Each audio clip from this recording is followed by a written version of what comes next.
Et salut tout le monde, bonjour à toutes et à tous, soyez les bienvenus dans ce nouvel épisode de Winamax Playback, l'émission qui vous fait revivre les meilleurs moments des plus belles tables finales de Winamax. Cette semaine, c'est le main event format Knockout One Day qui est à l'honneur. Tous les dimanches soirs, 125€ de buy-in, on a réuni 1171 inscrits et réinscrits pour un prize pool total de 133 494 €. Il reste encore bien sûr la plus grosse part du gâteau à être dévorée. 7 finalistes sont affamés, on découvre tout de suite leur bobine. 7 joueurs donc autour de cette table finale sur les blindes 60 000, 120 000. Ils sont assurés d'un minimum de 1581 €. Comme d'habitude à droite, vous avez l'échelle des prix très importante pour les décisions, pour l'ICM, les pay jump comme on les appelle, beaucoup de termes anglais. Mais en gros, les paliers, les différences de prix entre chaque élimination vont beaucoup impacter la décision et la stratégie globale des joueurs. Ça va grimper jusqu'à 9 050 € pour le premier et le deuxième. C'est un tournoi knockout, on le disait plus tôt. Cela signifie quand vous éliminez un joueur, la moitié de sa prime, que vous retrouvez dans la petite cible au-dessus des pseudos, la moitié de cette prime vient sur votre compte Winamax, l'autre moitié s'ajoute à votre propre prime et le futur vainqueur du tournoi repart avec sa prime en plus de toutes celles déjà accumulées.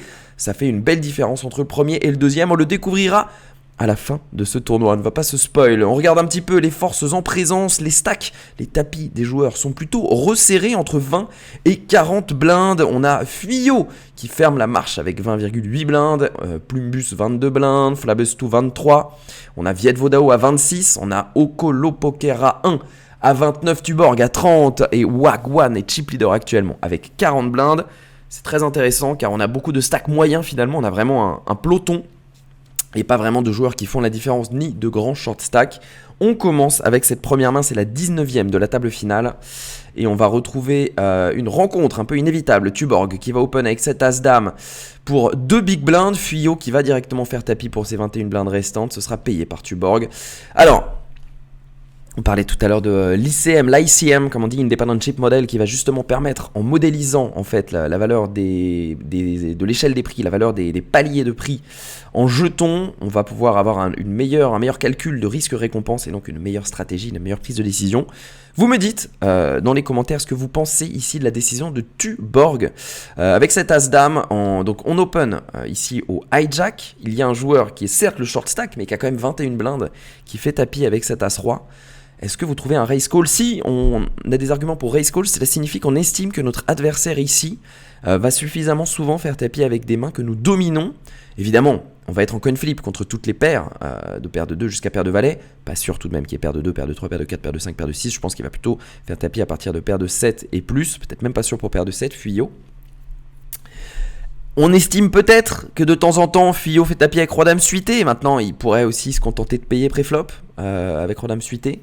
Est-ce qu'il va vraiment faire tapis ici avec Dame-Valet suité, avec Dame-10 suité, avec Roi-Dame off, avec As-Valet suité, avec As-Valet dépareillé, avec As-10 suité, des As-X moins bons que As-Dame? Je ne suis pas sûr. J'ai l'impression, peut-être me trompe-je, que Tuborg ici pouvait peut-être raise fold car c'est un poil signe je pense de raise call pour 20 blindes, c'est tout de même 2/3 de son tapis et un pot énorme à ce moment-là du tournoi.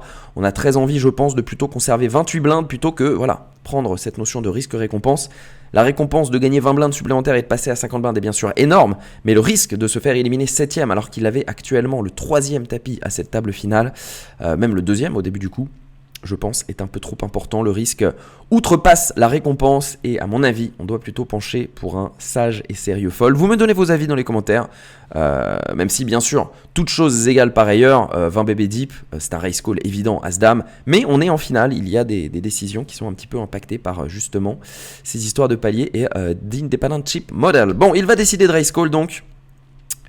Et très clairement sur ce flop, on fait les bagages, on fait les valises, c'est terminé. Bravo monsieur, on trouve la top pair plus le flush draw à pique. C'est fini del turn avec la flush qui rentre pour Fuyot qui passe du coup chip leader à la fin de cette main pour 44 blindes désormais.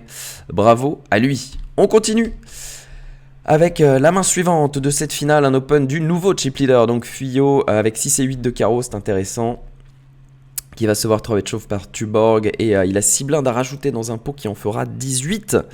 Fuyot 17,7, et donc il estime qu'avec sa main, quand il est face à As-Roi, As-Dame, des mains de ce genre-là, même peut-être pourquoi pas des paires inférieures à paire de 6 ou paire de 8, il aura les cotes pour payer, et on le voit, il a seulement 18%. S'il avait su qu'il avait ce pourcentage-là, il n'aurait certainement pas payé. De toute façon, je ne suis pas forcément convaincu de l'Open ni du Race Call, mais Fuyot qui achève l'adversaire. Et Tuborg qui doit vraiment s'être fait un nouvel ennemi. Là, je pense qu'on va faire une petite poupée vaudou et on va la piquer tous les samedis soirs pour faire souffrir Fuyot, car Tuborg se fait éliminer en 2 temps, 3 mouvements, 1581 € et 1997 € en bounty remporté par Tuborg, qui termine donc 7ème de ce Main Event One Day. 2264 € assurés pour tout le monde désormais sur cette finale, et Fuyot plus que jamais chip leader. Allez, on va min-raise de nouveau avec ce 9 et 10, ça va être défendu par Flabesto avec son Valet 10. Le flop qui vient, Dame 17, les deux joueurs ont trouvé la deuxième paire, on va continuation bet, 1,5 dans 5, ça va être payé tranquillement par Flabesto. C'est logique avec son Valet 10, la turn est un As sur laquelle Fuyot décide d'appuyer une deuxième fois. On imagine ici qu'il y a une volonté de transformer ce 10 en bluff. Pour faire fold, pourquoi pas une Dame mal kickée, un 10 mieux kické. Que ce 9 et 10, je vois pas trop d'autres raisons de miser et éventuellement de s'emparer de l'argent du pot en privant son adversaire d'équité quand on est fait face à un flush draw ou un straight draw. En tout cas, ce sera check call par Flabesto qui a très bien senti ce coup, sauf que la river est un 9, décidément Fuyot qui a le vent dans le dos. Et il va tranquillement 3 barrels à tapis. Et là, cette fois, ce ne sera pas payé par Flabesto. Pas forcément convaincu du 2 barrels, mais en même temps, il y a quand même de l'intérêt. Hein, c'est ce qu'on disait, donc pourquoi pas. Ce ne sera en tout cas pas payé. Et un nouveau pot remporté par l'indétrônable Fuyot, désormais 56 blindes pour lui. On continue avec un open show avec As-9 de Flabesto. Plumbus qui trouve une décision très compliquée là contre Cutoff. Il est au bouton. Avec cet As-10, il estime à juste titre qu'il y a des As moins bons qui font tapis. Et il va trouver un très très joli call, Plumbus. Mais le jeu est ingrat et As-9 va être récompensé en trouvant ce 9. Plumbus qui tombe à 3,7 blindes après cette terrible rencontre. Un coup de pot pour Flabesto, coup dur pour Plumbus, Plumbus qui part à tapis avec un roi quelques mains plus tard. Fuyot qui prend ce spot avec Dame set-off pour espérer aller prendre le bounty de son adversaire. Dame set-off, ça ne va pas améliorer contre Roi 6 et donc on va doubler pour Plumbus une première fois. Je spoil la fois suivante car Flabesto en bataille de blindes. Alors c'est très logique, hein, ça peut paraître une vraie poubelle ce Dame 2, mais en fait, évidemment, 5,8 blindes deep. On va faire tapis avec Any2 ici, on est dans un KO en plus, même si la valeur des primes n'est plus très importante par rapport à la hauteur des blindes, mais tout de même Flabesto qui open shove tout simplement pour mettre la pression. Sauf que Plumbus a trouvé une main pour payer avec cette paire de 5 et elle va tenir en plus sur ce flop As 6, 4, turn As, River 9 et permettre à Plumbus de bien revenir dans la course avec 10 blindes. On continue avec Flabesto qui va open shove du bouton As-9 suité. Très très compliqué cette décision également pour Viet Vodao, qui a tout de même un spot pour éliminer un joueur, prendre un palier, prendre des bounties et qui a une jolie main pour le faire avec Dame Valet de Carreau. Il va payer, mais Dame Valet de Carreau, malgré l'apparition d'un flush draw turn, ne va pas améliorer ici. Rien à dire, hein. Je passe assez vite sur les coups qui se jouent pré-flop, c'est pas forcément les plus intéressants stratégiquement. Open shove avec paire de 8 de Okolo Poker à 1, Viet Vodao qui met ses dernières blindes et Fuyot qui s'invite dans ce coup à 3 joueurs. Et attention, Fuyot avec ce roi valet de carreau qui est très très vivant, il est favori désormais sur ce flop avec le flush draw plus les 2 overs contre As-Dame et paire de 8, sauf que rien ne viendra et on va donc subir pour Viet Vodao l'élimination.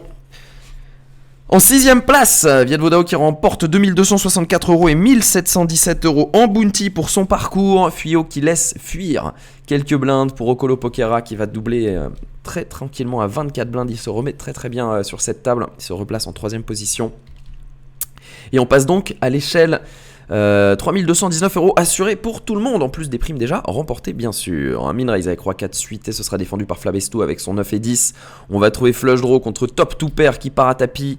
Dès le flop en check and raise, c'est payé dans la seconde par Fuyot qui va améliorer avec cette flush river, mais oui. Bon, ça fait full évidemment, ce 10 river qui donne la meilleure main à Flabesto qui décidément ne se laisse pas faire contre Fuyot et qui cette fois va doubler face à lui pour repasser à 30 blindes, quasiment chip leader sur cette opération énorme.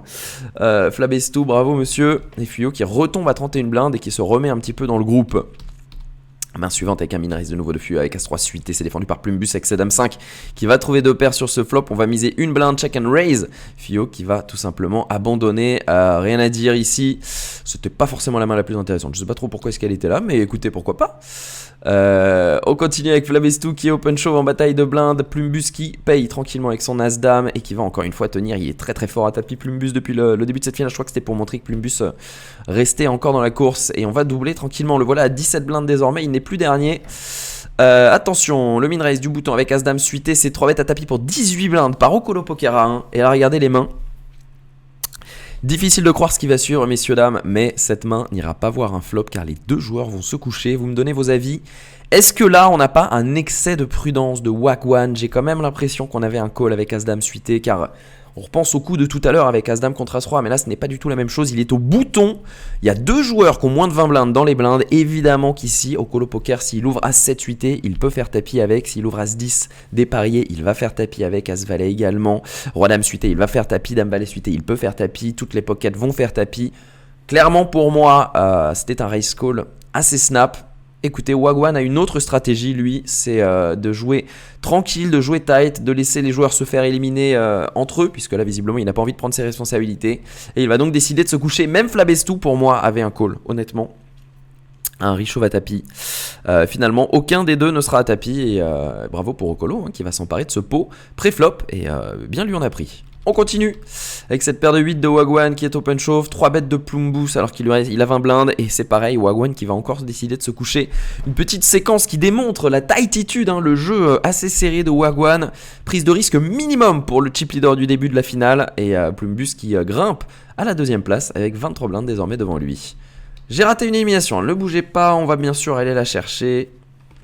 Là voilà, cette main qui nous intéresse donc, une bataille de blindes, somme toute des plus classiques entre Fuyao et Wagwan, open shove avec As-6 dépareillé, moins de 7 blindes, et bien sûr Wagwan qui snap call avec sa paire de 9 pour cette fois.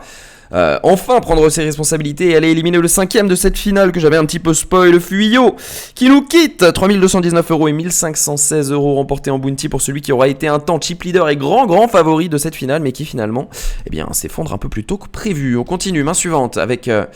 excusez-moi, je suis allé un petit peu vite. Un min raise, un 2,5x du bouton de Wagwan qui va être juste call par Flabestou. Alors ça, j'aime énormément car regardez. Flabestou qui a repéré qu'il y avait beaucoup de raise fold chez Wagwan, qui était peut-être un petit peu trop prudent et avec 2 as du coup, au lieu de partir à tapis, il va essayer de trap son adversaire en payant juste. Et regardez, il a bien fait car on va trouver top pair chez Wagwan qui va miser 2,09 blindes. C'est check call parfaitement par Flabestou. La turn est un roi qui va être checké par les 2 joueurs. Doublette du roi à la river.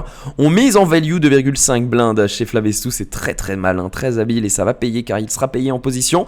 J'aime beaucoup la strat de Flabestou, vous me direz, hein, c'est important, vous comprenez ces adaptations aux tendances qu'on peut observer chez nos adversaires. Flabestou l'a parfaitement fait pour aller chercher un maximum de value avec sa paire d'as contre une véritable poubelle open bouton par Wagwan.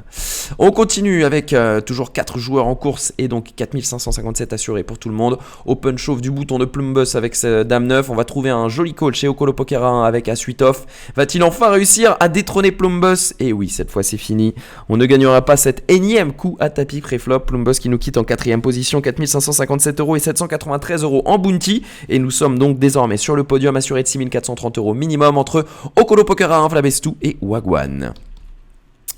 Bataille de blindes entre Okolo et Flabestou, open shove pour les 10 blindes effectives avec roi 7 off. C'est close mais ça doit être dans les tableaux. C'est bon pour Okolo, c'est payé par Flabestou avec un monstre as-roi dépareillé. Et on va tranquillement doubler, il n'y a pas de surprise, on passe à 20 blindes à la fin de ce coup.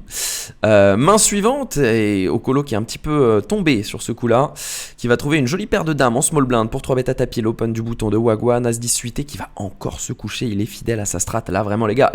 Ne venez pas me dire qu'il n'est pas trop prudent quand même, parce que là vraiment il fait des raise fold absolument impressionnants et il est bien senti celui-là contre la paire de dames d'Okolo. Main suivante, open shove en bataille de blindes alors que Okolo s'est remis un petit peu à niveau. Wagwan qui est tombé à 13 blindes, lui à force de faire des raise fold forcément la tightitude n'a pas payé, mais on va trouver un superbe setup pour trouver un double up tranquille avec paire de valet contre paire de 7, rien à dire, pas d'erreur des deux côtés. On continue avec ce 2,25 encore du bouton mais cette fois avec as-roi pour raise call contre le 3 bêtes à tapis d'as-10 off. Vous voyez, hein, tout à l'heure on avait un spot où il avait raise fold as-dame.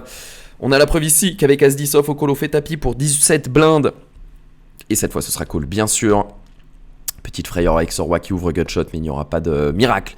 45 blindes et une élimination en troisième position pour Okolo Poker à 1, 6430 € et 1636 € en bounty remporté pour plus de 8000 € au total, mais ce sera heads up entre Flabestou et Wagwan. Gros avantage à Wagwan pour l'instant en jeton. On commence avec cette première main du heads up et attention car c'est tapis et ça va être payé. Wagwan qui veut en finir et il domine avec Roi 10 contre le Dame 10 adverse. Tirage 4 par les debout tout de même pour Flabestou, mais non. Et non, Flabestou éliminé en deuxième position, 9052 € et 1042 € en bounty remporté. Et le grand vainqueur qui finalement a eu raison d'être le plus prudent des joueurs de cette saga Playback Wagwan, qui après avoir fait un grand nombre de race fold a trouvé le bon call avec son Roi 10 pour aller éliminer le deuxième de cette finale du Main Event KO Wenday. Wagwan qui remporte 9053 € et 7027 € en bounty pour décrocher le trophée et la victoire sur ce tournoi. Et là, je suis sûr que tous les joueurs ultra serrés, ultra taille, toutes les serrures qui regardent cette vidéo sont ravis d'avoir vu leur idole remporter le tournoi. J'imagine qu'il y a quelques joueurs un peu plus agressifs et larges qui se sont fait quelques cheveux blancs en voyant les race fold de notre vainqueur du jour. Mais force est de constater que bien lui en a pris. Victoire pour un peu plus de 16 000 €. Bravo, monsieur Wagwan. Ne faites pas forcément ça chez vous, n'hésitez pas parfois quand même à prendre des risques, c'est important de prendre des risques au poker, mais le plus important, c'est de prendre du plaisir. J'espère que vous avez passé un bon moment en ma compagnie, comme d'habitude je vous invite à vous abonner à la chaîne YouTube, à laisser un petit like à la vidéo, je vous donne rendez-vous la semaine prochaine pour un nouvel épisode de Playback dont j'espère vous serez les héros. Pour ça, il ne faudra pas hésiter quand même de temps en temps à placer quelques race calls avec des mains aussi fortes que As-Dame suité, je compte sur vous pour progresser aux côtés de nos finalistes du jour. Et je vous donne rendez-vous très bientôt sur Winamax TV. Ciao tout le monde et comme chaque semaine, un gros good luck à tous. Ciao les gars.